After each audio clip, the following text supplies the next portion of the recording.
Well, greetings and salutations, everybody. Welcome back to episode 2 of Best Movie, Worst Movie, the show where we take a look at several categories of films and break down what we think are the best and the worst to come out of that particular category. Today, we are doing something real special. We're going to talk 80s action movies, one of the great genres, 80s action movies of all time. Of course, being joined today by director, producer, editor, creator, just all around God amongst men, Mr. Robert Meyer Burnett. Robert, how you doing, sir? John, it's great to be here. Cody, it is great to be here. I love doing these with you guys. I'm looking forward to this, the second episode, because who doesn't love great 80s action cinema? And speaking of Cody, we're also joined, of course, by one of our co-hosts here. He is also a writer, director, producer of a web series, the Cody Miller stuff that you see on YouTube, which he does such a great job. He also sits dogs and apparently does it very well, which is what he's doing right now.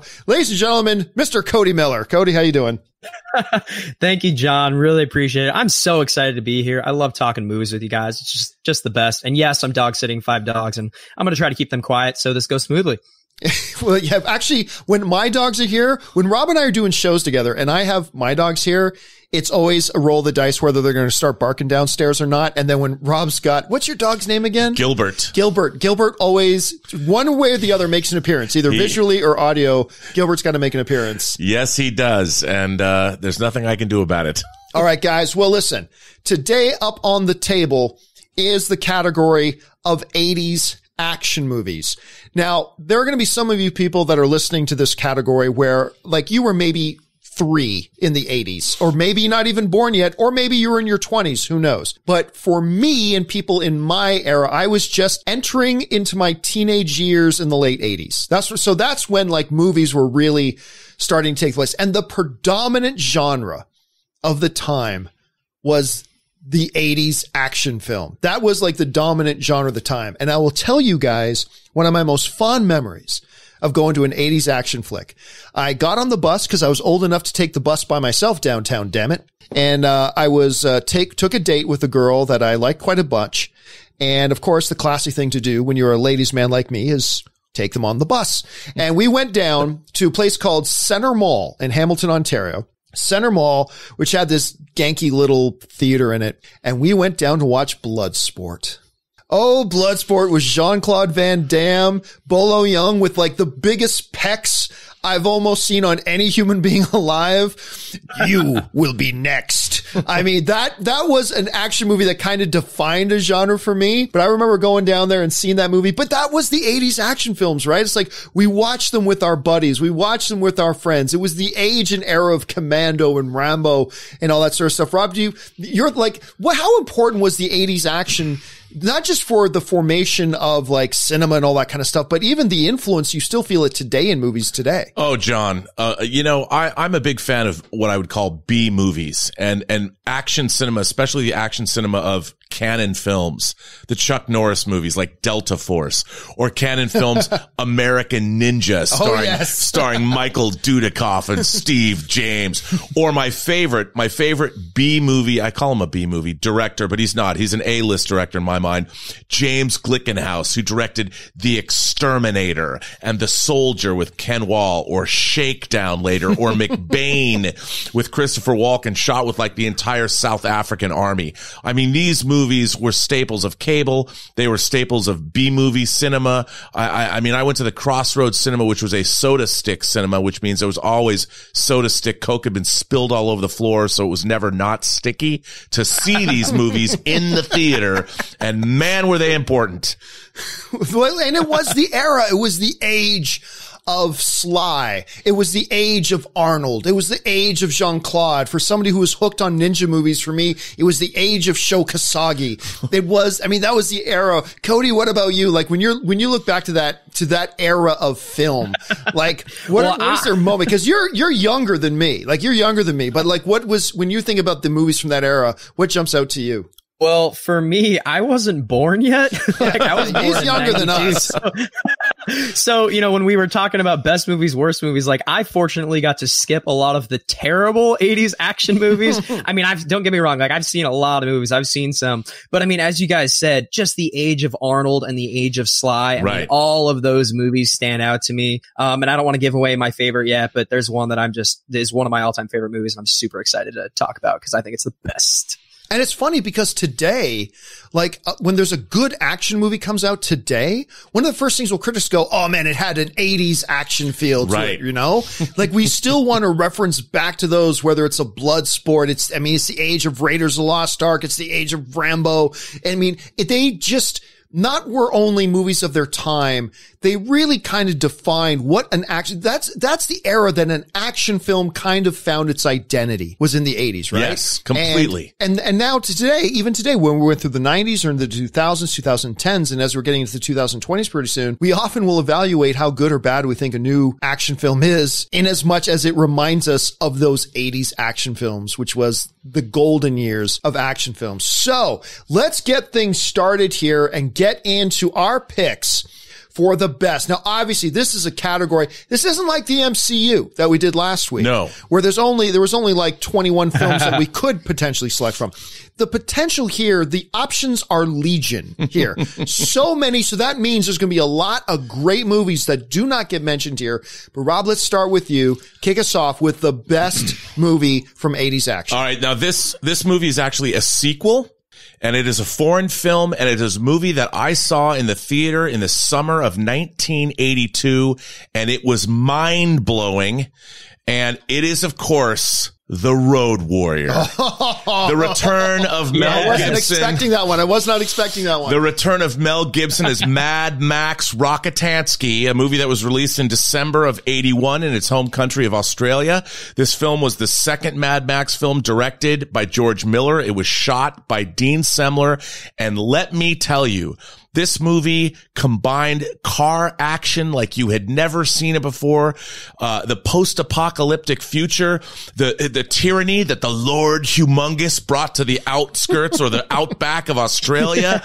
I mean, this film, he was the Ayatollah of rock and rolla, and this movie combined punk rock, it combined fast cars, it combined a hot chick with a crossbow. I mean, this film, first of all, the photography and the stunt work and the action scenes, there's a long protracted chase sequence in this film like nothing I'd ever seen, with a fleet of cars and dudes on motorcycles trying to take down an oil tanker. Yeah. I mean, it is just unbelievable. And I'll tell you a funny story.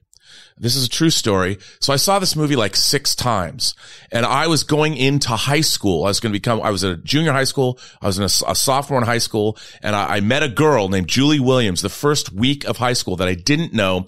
She took me to a movie, and it was The Road Warrior for my like 8th time. Wow. And her older sister and her older sister's boyfriend took me, and then she wanted to sit in the back. And she tried to of course you do. She tried to make out with me. So I'm assuming she had some kind of visual impairment. Oh, yeah. Well, no, dude, I was young and pretty back then. But she tried to, and I was watching the movie and she kept trying to touch me. I'm like, what? How can you not watch this? This is the most mind-blowing movie in the world. And then the next Monday, I had a guy, really nice guy, went to school with, a good friend. He came up and he asked me, he said, "Hey man, are you gay?" And I said, "What?" He said, "Well, Julie Williams says you're gay because you didn't want to make out with her in The Road Warrior." Or he said, "You didn't want to make out with her in a movie." And I go, "Dude, do you know what movie we were at?" And he goes, "What movie were you at?" I go, "We're at The Road Warrior, dude." He goes, "Oh, of course you're not going to make out with her in The Road Warrior." I mean, that's just understood. That's a true story. That movie stuck with me. We've had 2 more Mad Max films after that. You can't go wrong with The Road Warrior. That was also like, that's a franchise that was almost a genre unto itself. Oh. Like, and then you fast forward to like Thunderdome with Tina Turner. And how many bad knockoffs? There was like Bronx Warriors 1990. You know, there's this horrible Italian ripoffs of The Road Warrior. I mean, oh man. What did you think of, like, as somebody who classifies one of these Mad Max films as the best of the 80s action, what did you think about, you know, the new one with Tom Hardy? Fury Road. Yeah, Fury Road. I loved it. Right. Now, I don't care that, look, I would have brought Mad Max back, you know, the old grizzled Mel Gibson. Right. But I still loved it. I think it's incredible filmmaking. You know, it's George Miller, the same. His producing partner, Byron Kennedy, passed away in a helicopter accident, actually. But I loved it. I mean, even though Tom Hardy barely speaks, again, what Fury Road was, I felt like I was back in May of 1982 watching The Road Warrior for the first time. It felt like the original Mad Max films. It did. And I loved it, man. And there's nothing, the way they shoot cars. Something about living in Australia, dude. They just know how to do it. All right. Well, that's a good one. That's a good one. All right. So now let me tell you guys what the best action 80s film is. And there's going to be a little controversy here, because there's going to be a little bit of controversy, because some people may not say that is not a true action film per se. It kind of falls under another genre. And I disagree, because when I think of this movie, I instantly think the action genre. That's exactly where my head goes to, and I'm sticking with it. And we're going to go with the James Cameron incredible sequel, Aliens. Aliens, to me. Wow. That is a bar none, heart-stopping, start to finish action film. Is it a set in a sci-fi environment? Yes, but it is in its DNA. It is born and bred. It was born into action. It is an action flick, and some of the greatest action, heart-pounding stuff. I remember watching this movie for the first time. I was at at a girlfriend's house of mine, and she had the VHS video cassette of Aliens, and I had never seen it yet. And I hadn't. And so it's like, okay. And we watched it. My first time watching it, unfortunately, was not on the big screen. So we put it in, and I could not take my eyes off the screen, because it was a perfect mix, that 80s mix of incredible heart-pounding action and great humor all at the same time. Because you bring in a Bill Paxton into that, who just he is a secondary character at best in this movie, but he gives the best one-liner. Game over, man. We game over. I mean, he is so good in that, and so memorable. Of course, Michael Biehn, who I still don't understand to this day, how after being in Terminator and Aliens, that he did not continue to go on to be a frontline A-lister star. For a long time, I thought he should have been back before the first X-Men came out, and we would all have our fan castings of what would the X-Men look like. Michael Biehn was the guy I thought should be Cyclops. Yeah. I thought he is the natural Scott Summers. But then, of course, Sigourney Weaver in what ultimately really is her signature role. A lot of people forget Paul Reiser was in there too, and all that kind of, Lance Henriksen, of course. Why don't we build a fire? Sing a couple of songs. It's just incredible. And then you add on top of that, there are people who will make an argument that it's a horror film. Hard to argue with them, because you add on top of all that great stuff, a great element of horror and chills and jump scares and terrifying monsters. And then you add on top of that the comedy elements. And then you add on top of that the sci-fi elements. And I will not dispute one little bit that all those things are true and that they are all there. But I will still, contend that in its core identity, Aliens is an action film, and it does what a great action film does. It's like a maestro with a concerto. It builds and builds and builds, culminating in one of the most memorable scenes in any action film ever. Sigourney Weaver gets into her Robotech suit at the time, Robotech Junior suit, and come on, you bitch. And she goes, she's fighting the alien queen one-on-one and slugging it out with an alien queen. This is before Transformers. This is before, at least the live action stuff. This is before Transformers and before all of that. And you can't see me right now, but the hair is standing up on my arms right now, just thinking about this scene. And then you throw into all that this sweet little sub-story with Newt, right? With the little girl. So there's a little tinge of humanity in there. So you got the monsters and you got the Marines. It's a beautiful day in the core. I mean, this whole thing all the way through. It's exciting. It's funny. It is, when I think of 80s action films. Now I can think of a lot of different action films. Absolutely. And we'll probably reference a few others as we go. But when I think of 80s action films, the first thing that comes to my mind is Aliens. It is probably my second overall favorite action film of all time. And coming out of the 80s, it's just it for me. Now, I will admit, though, it doesn't fit the traditional image you would have of when you think 80s action, because you think Sly, Arnold, Jean-Claude, those types of movies. Totally great. So it is a little bit outside of that, but to me, it's Aliens. Love it. Maybe my favorite James Cameron film of all time, other than my favorite action film of all time, which is also a James Cameron film, which is True Lies, but that's in the 90s, so it doesn't count for today. So that's where I'm at. So we got a couple of sequels.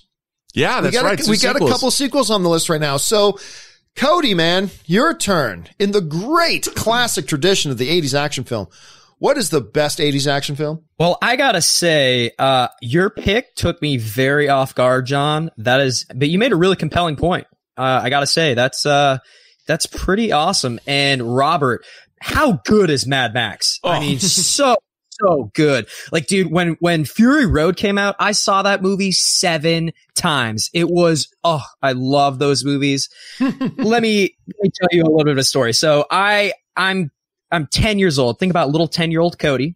And it's November, almost Christmas time, and my mom is taking me to the very first Harry Potter movie. For those of you out there who don't know me, I am a Harry Potter fanatic. Yes, you are. My wife and I took Harry Potter engagement photos in our robes with our wands. I collect all the Harry Potter pops. I've got 130. I'm a freak. Okay, I love Harry Potter. So little 10-year-old Cody is sitting in the theater watching the first Harry Potter movie, and up comes Snape, Severus Snape. And when he first appears in the movie on screen, when I'm sitting in the theater, I'm like, that's Hans Gruber. That's Hans Gruber. And I was like, that's amazing. And I'll tell you what, my favorite 80s action movie of all time is Die Hard.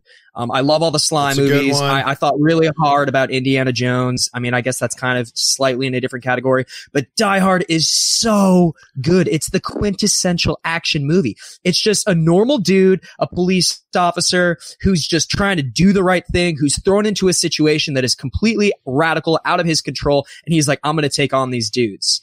And there's so many reasons why I love this movie. I mean, probably one of the biggest ones is, I believe it was Alan Rickman's first film. I think that's what introduced us to him. I could be wrong about that, but he's one of those memorable villains of all time.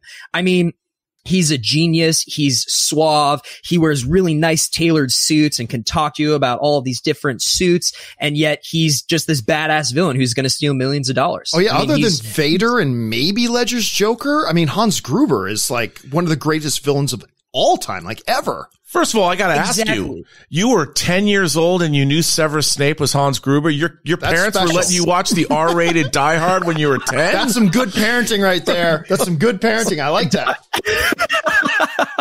Yeah, I mean, I probably watched Die Hard at like 7 or 8 years old. I mean, yeah, my dad just kind of let me do it. Well, it is a Christmas movie. And by the way, you know, yes. Cody was just saying, like, you may not know that he is a major Potter fan and his wife's a major Potter fan. Okay, true story, everybody. Absolutely 100% true story.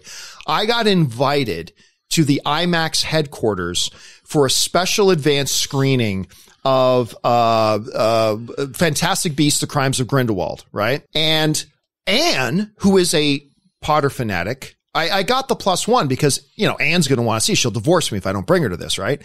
But she was going out of town. So I just jump on. I didn't have much time left, so I just jumped on Facebook. Say, hey, any of my friends who I actually know, I got a +1 to see Harry Potter if you want to go, right? Get this message from Cody, who's in Indiana. All right, Cody's in Indiana, and I get this message from him, dude. You still got that +1? I'm like, yeah. He's like, I will fly out there tomorrow to come and see this movie with you. I'm like, dude, if you want to do that, you go for it. This dude is the hardest of hardcore Harry Potter. He got on a plane, flew across the country, flew in here one day. We went to go to this IMAX screening and he flew out the next day. That's hardcore dedication to a fan base, my friend. And I've always been in awe and impressed by that, Cody. I've always been in awe of that. I would probably do the same thing for a Star Wars movie, but that was hardcore. You flew across the country for that. Anyway. See, please continue about Die Hard. Harry Potter was my childhood, and anyone, Robert would do the same thing for something that he loves as much, you know, probably Star Trek. I did. I flew from Washington State to California to see Star Trek 4, The Voyage Home at the Academy of Motion Picture Arts and Sciences. Nice. I got an emergency loan from my college in order to buy the plane ticket. Are you serious? I am totally serious. Oh my gosh. We're all just diehard fans at heart. Doesn't that just make you smile? Like, I just can't stop awesome. smiling right now thinking about this. It is awesome. So Die Hard. Okay. You got Hans Gruber, who's arguably, I mean, not arguably, definitively one of the most iconic on-screen villains of all times. You've got John McClane. I mean, he's so synonymous with action films. I mean, this is one of the few franchises that is still making direct sequels 30 years later. Yep. Granted, they're not very good, but there's a reason. It's because the original is so good. And people love John McClane so much because he's just a normal dude that everybody relates to. You know, he's barefoot. He's stepping on glass. He's in a tank top and he's, you know, beating up dudes, throwing them down elevator shafts and shooting machine guns. And the action in this movie is the thing that I love about it the most is that it doesn't have to rely on heavy CGI. You know, it doesn't have to rely on crazy choreographed fights. It's just brute force. This dude just trying to get things done. And I think it just really, it holds up today. It resonates with audience even today. I mean, I watch it every Christmas. We are not going to get into the discussion of whether it's a Christmas movie or not. Okay. That's going to take like a whole podcast. It is. But I mean, and the other thing is like all the characters in the movie. I mean, this could kind of be classified as one of those B-level action films, but everything in the movie feels very real. All the characters in the movie feel very real. I mean, his wife, Holly, seems like a real person, like a real woman with kids who really cares does. about her husband. Even the limo driver, Argyle, he's so lovable and he seems real. Like you'd be like, yeah, I mean, he's like a normal dude. He's a real person. So is it a little bit cheesy, a little bit campy? Yes. But I still think that it's grounded in reality, if that makes sense. And obviously the other Die Hard movies kind of lost that way. Not so grounded in reality. We're not talking about those, but this one, it's so good. And it's one of the first R-rated films that my family let me watch as a young kid. And I couldn't love it more. And I believe it's the best action movie of the 80s, in my opinion. Well, there you go. So we got some Mad Max. We got franchise films. Mad Max. Yeah. We got Die Hard. We got Aliens.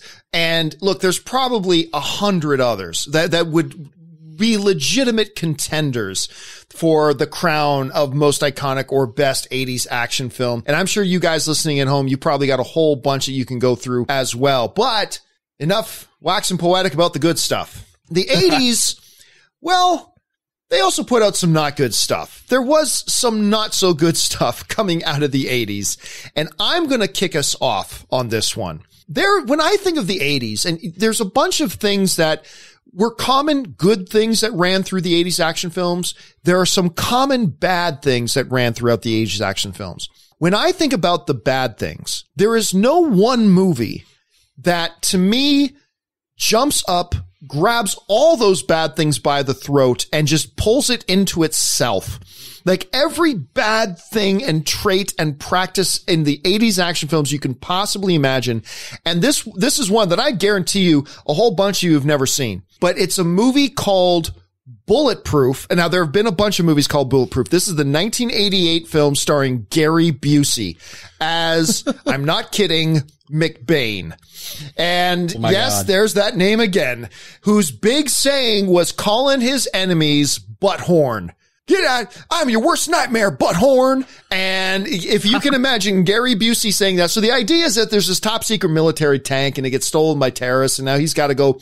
He, of course, is this hotshot cop. He's got to go. And the reason the movie's called Bulletproof is his ability. He's been shot a bunch of times and he's never died. So they just call him Bulletproof. And well, there it is. I mean, it doesn't go much behind there. Henry Silva played like the big antagonist and the big villain in the film. Now, interestingly enough, the movie was directed by Steve Carver, who also in 83 directed that Chuck Norris, David Carradine film, The Wolf McQuade. Do you remember that one? Lone Wolf McQuade. Lone Wolf McQuade. So it's the same director, which I got a kick out of that movie. And it's almost inconceivable to me that it is the same guy who then came out and cranked out this. There's this one scene where there's this big spindle wheel, you know, like a giant thing that you use to wrap like telephone cable or something like that, right? And he's hanging on the side of it as it rolls down a hill. And when the camera goes wide, it is so obvious it's a dummy. That's like, they don't even bother to try to make it look like whatever. They don't even try to make it look like Gary Busey. But the amount of cliches from I'm your worst nightmare to I lost track of how many times he called somebody butthorn. It's like they desperately wanted that to catch on and to make it a thing. Butthorns, stop trying to make that a thing. It's not a thing, but they try to make that a thing. Gary Busey in an action film, it's every bit as awful and terrible and cheesy as you can imagine a Gary Busey doing an 80s action film would be. So my contender, I would suggest, as the worst of the 80s action films is the 1988 version, Bulletproof. And guys, if you get together with some buddies some weekend, you want something truly insanely bad to watch, give it a shot. So that's the one I'm going with. Cody, let's throw it over to you. What is the worst 80s action film? Tell you a story. So when I was in college, it was pre-Netflix being popular. Netflix had just come out, but no one was really watching Netflix yet. And in my dormitory in college, there was a DVD rental center at the basement of the dorm. And me and my roommate were going through an 80s phase where we were watching all of these 80s movies. And we watched a bunch of older Bruce Lee films and a lot of really cool stuff. And we came across a movie called Gymkata. Oh my God. A new kind of Kurt Thomas is a new kind of martial arts superhero.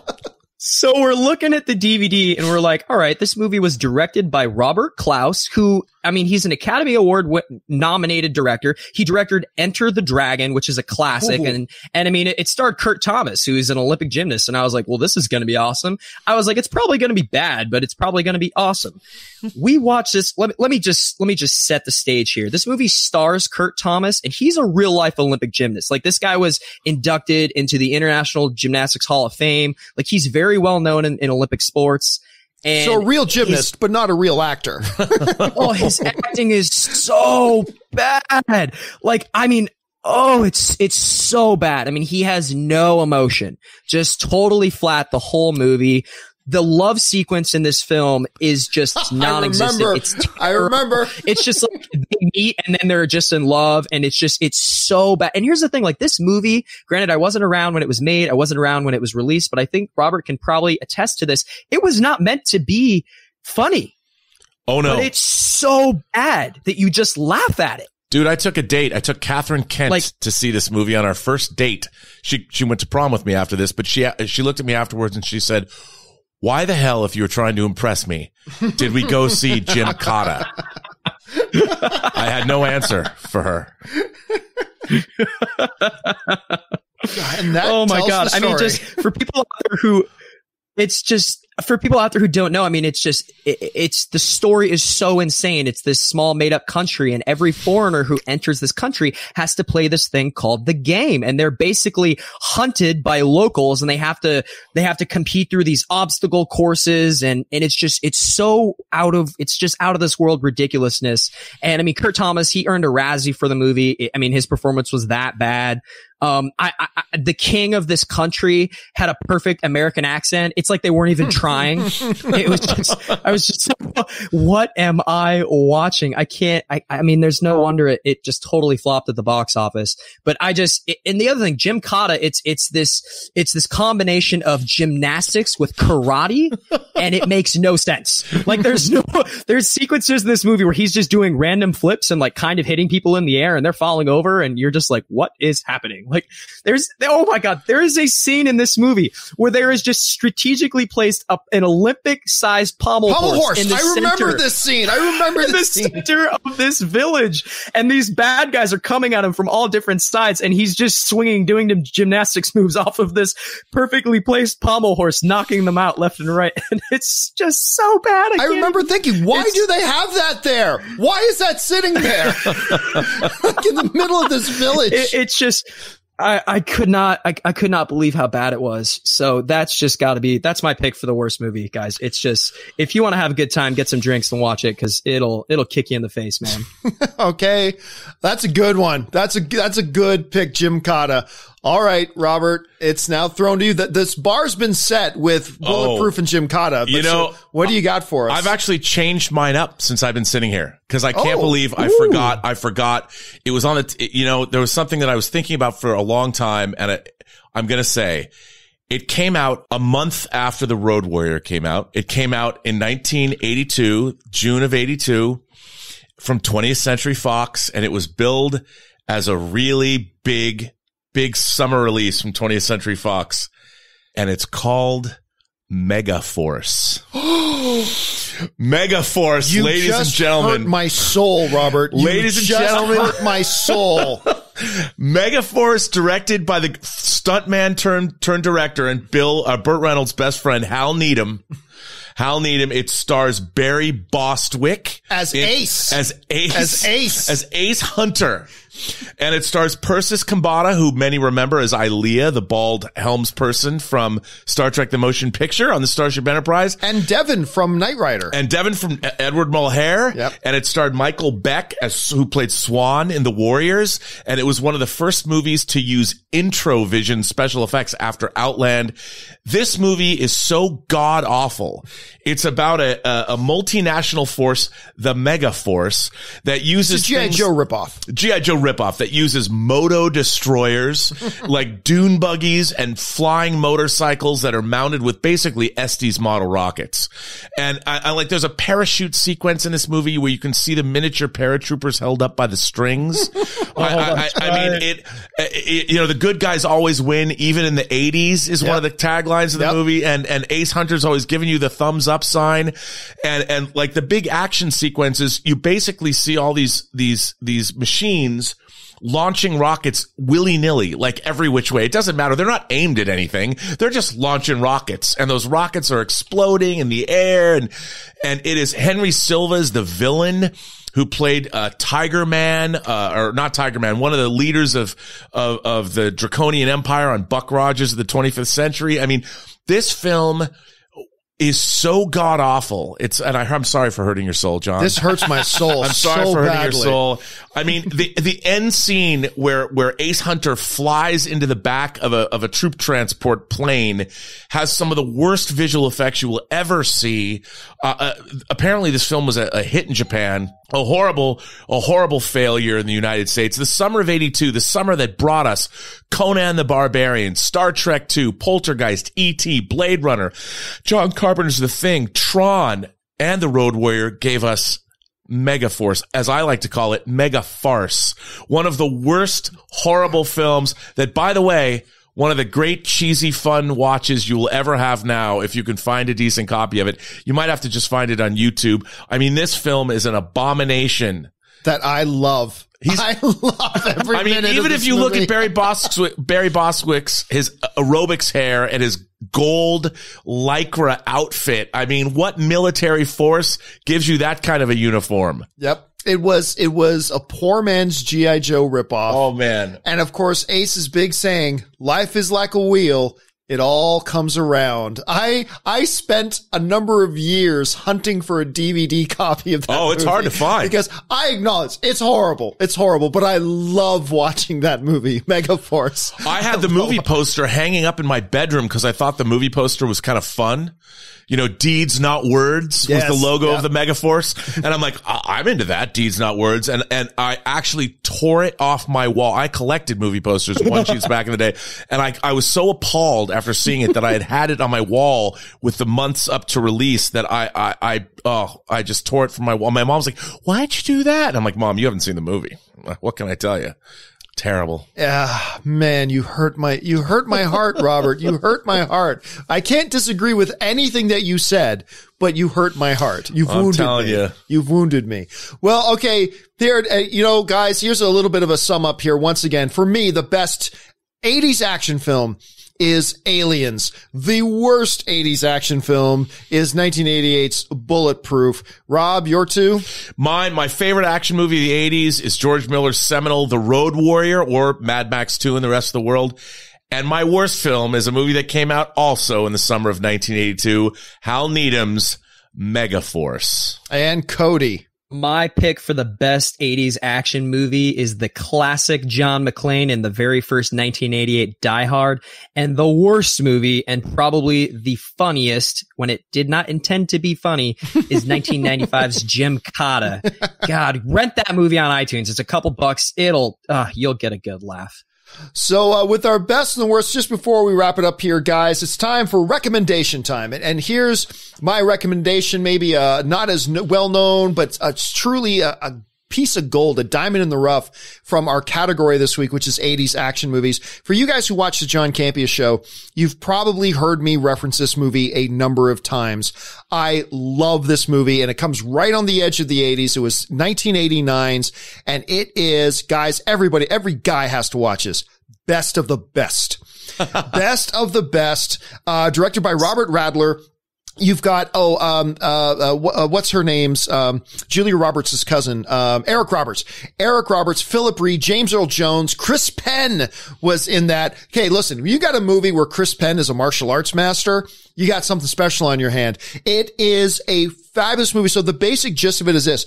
The U.S. Taekwondo team has to go and have a tournament against the North Korean Taekwondo team. All right. And there is a moment in this movie that I call the ultimate grrr moment of any movie in history. The end fight happens between Philip Ree as Tommy Lee, and he's fighting this big bad guy, Dae Han. Dae Han is the big guy, right? But in real life, I didn't know this till a couple years ago. It's played by Simon Ree, who's actually Philip Ree's brother. They're actually brothers in real life, and they played arch rivals. But anyway, in the movie, at some point like 15 years ago, Dae Han beat Tommy's brother in the tournament, and Tommy's brother died.